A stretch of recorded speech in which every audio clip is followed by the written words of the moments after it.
são de questões do PISME, tá?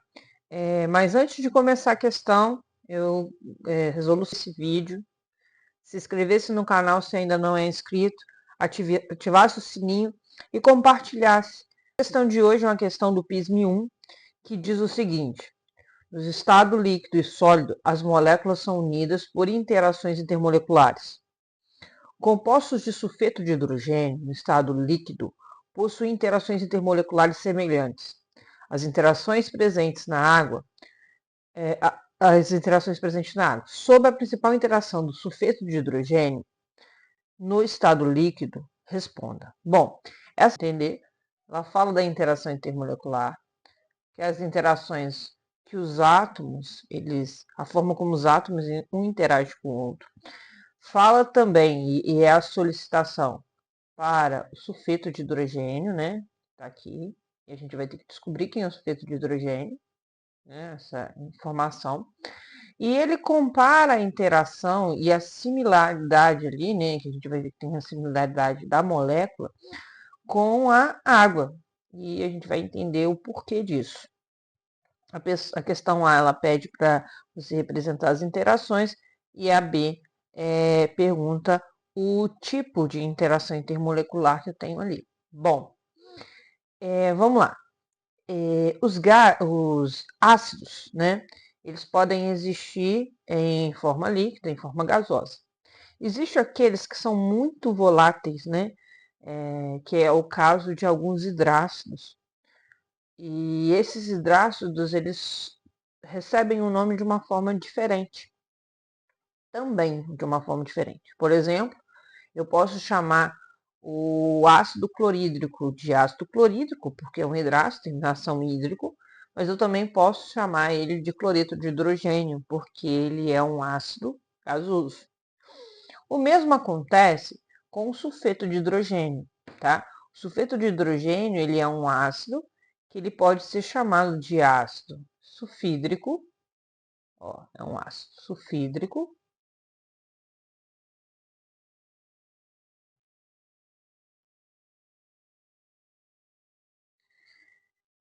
e também sulfeto de hidrogênio, porque ele é encontrado na forma gasosa. Repare o seguinte, se ele termina em hídrico aqui, é porque ele é um hidrácido, certo? E quem é o sulfeto de hidrogênio? Em um ácido, o hidrogênio ele sempre está na forma de NOx, com NOx mais 1, com a carga mais 1, tá? Então aqui eu tenho mais 1. O enxofre, que é que é o radical aqui, sulfi, ele é um elemento que ele está lá no grupo 16, ele é um calcogênio. Se ele está no grupo 16, quer dizer que ele tem 6 elétrons na camada de valência. Para formar uma ligação covalente, é o caso dos ácidos, tá? De todos os ácidos, ele precisa de compartilhar 2 pares de elétrons. Quando ele compartilha esses 2 pares de elétrons, ele passa a ter uma carga 2-. Então aqui a gente pode, digamos, inverter as coisas no hidrácido, né? Para a gente observar quem é esse composto. Então, nada mais é do que o H2S. O hidrácido, só para lembrar, um hidrácido é um ácido que não tem a presença do oxigênio. Ácidos que têm a presença do oxigênio são chamados de oxiácidos. Beleza, a gente descobriu agora quem é o sulfeto de hidrogênio. Beleza, e nós sabemos que a molécula de água é o H2O. E por que que a questão traz a ideia da questão da molécula de água para a molécula de sulfeto de hidrogênio? Se a gente observar na tabela periódica, os calcogênios eles vão ser formados por oxigênio e depois enxofre, e tem lá outros elementos, né? Oxigênio, enxofre, telúrio e assim sucessivamente, né? Mas o que é importante aqui no caso seria esses dois. Eu tenho o início ali do grupo 16. Certo? Então, essa semelhança, essa comparação, É porque se eles estão no mesmo grupo da tabela periódica, eles têm características bem semelhantes. Não estou dizendo que essas características elas são iguais, elas são bem semelhantes, tanto da água quanto do sulfeto de hidrogênio. Beleza. Quando a gente estuda geometria molecular, nós vemos o seguinte, a gente tem lá 3 átomos, né? Que é o caso aqui do sulfeto de hidrogênio, 3 átomos. Nós temos 2 possibilidades para 3 átomos. 2 possibilidades. Uma geometria linear, que é aquela que não sobra par de elétrons no átomo central, e uma geometria angular, que é aquela que sobra par de elétrons no átomo central. E quem que é o átomo central? O átomo central é aquele que está em menor quantidade, ou E também, pode ser os dois, faz o maior número de ligações. Se a gente olha aqui o sulfeto de hidrogênio, o que a gente observa? Que quem está em menor quantidade é o enxofre. E aí a gente coloca ele no centro, coloca ele no centro, e a gente vê na tabela periódica onde ele está. Ele está no grupo 16, então eu posso dizer que ele tem 6 elétrons na camada de valência e precisa de 2 ligações para se estabilizar. Vou desenhar as bolinhas aqui. 1, 2, 3, 4, 5, 6 aqui.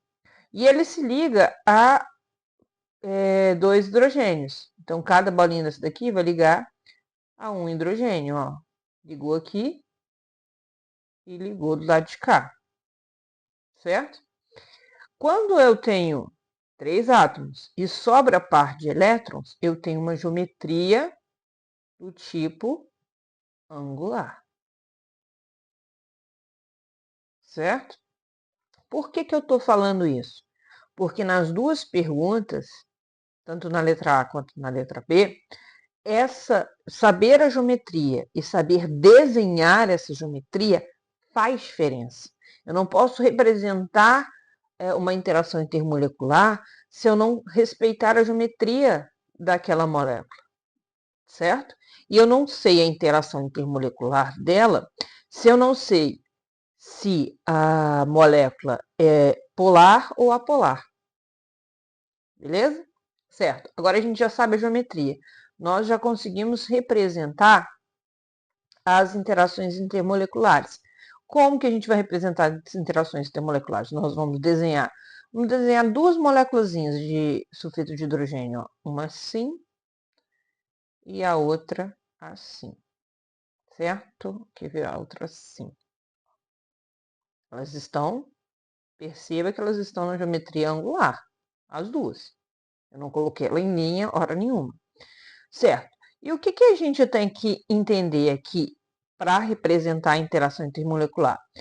O enxofre, a gente tem que comparar as eletronegatividades aqui para a gente entender quem é mais eletronegativo e de onde, que parte vai estar interagindo com a outra parte. Por exemplo, o enxofre e o hidrogênio, eu tenho que o enxofre ele é mais eletronegativo. Deixa eu mudar a cor aqui. Ele é mais eletronegativo, então ele vai apresentar uma densidade de carga negativa. E o hidrogênio, positiva aqui e positiva aqui. A mesma coisa aqui do enxofre, esse negativo aqui e positivo aqui e aqui. Beleza. Eu tenho que ter ciência de que a parte positiva de uma molécula vai interagir com a parte negativa da outra, tá? Então, eu vou representar a interação aqui, com essas linhas tracejadas. E eu tenho que respeitar nessa questão a geometria molecular e quem está interagindo com quem. O hidrogênio está interagindo com o enxofre da outra molécula. Entenda o seguinte, a representação da interação intermolecular são essas linhas em verde aqui tracejadas, tá? Essas linhas em vermelho são ligações químicas, certo? Beleza, vamos para a segunda aqui, a letra B. Vou voltar para a nossa caneta vermelha. Qual é qual o nome dado a essa interação? Bom, nós entendemos que a gente tem 3 tipos de interações intermoleculares, que é a interação de uma molécula apolar, que é um dipolo induzido, vou colocar como DI aqui, que é um dipolo induzido. Toda molécula polar tem dipolo induzido. A gente também tem uma interação das moléculas polares, que é o dipolo. Dipolo induzido também pode ser chamado de interação de London ou força de Van der Waals. Dipolo-dipolo pode ser também chamado de dipolo permanente, tá?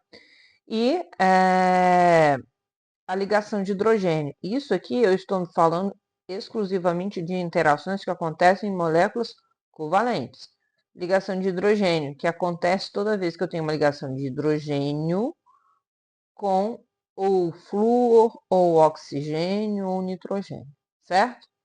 Beleza, vamos observar esse desenho aqui, as duas moléculas que a gente tem aqui, para a gente entender, né? Vou observar o que a gente tem como geometria também.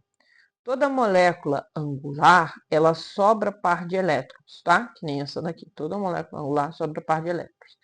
Então, se ela sobra par de elétrons, eu tenho uma quantidade de nuvens eletrônicas, que são ligações, mas pares de elétrons livres maior do que o número só de ligações. Por exemplo, no sulfeto de hidrogênio, eu tenho 1, 2, 3, 4. Eu tenho 4 nuvens eletrônicas. E tenho apenas 2 ligações. Quando esse número é desigual, né, a gente vai ter uma molécula polar, tá? Então, o sulfeto de hidrogênio, a gente já pode dizer aqui que ele é polar. E é o mesmo que acontece com a molécula de água, que também é polar. Também é uma geometria angular, tá? Também é polar.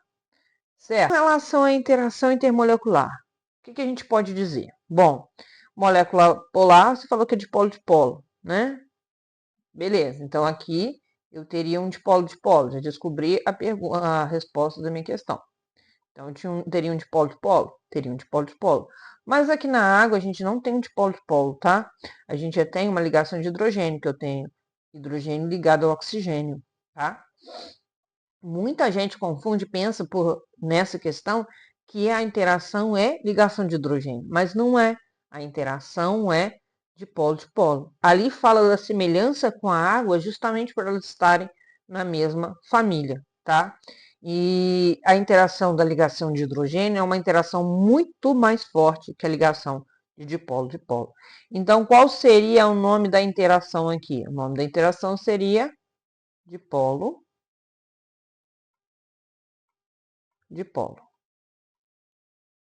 certo?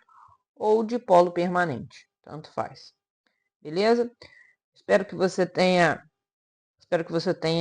entendido a questão, que você curta aí, se ainda não curtiu. Se tiver dúvida, deixe nos comentários e eu agradeço assistirem até aqui.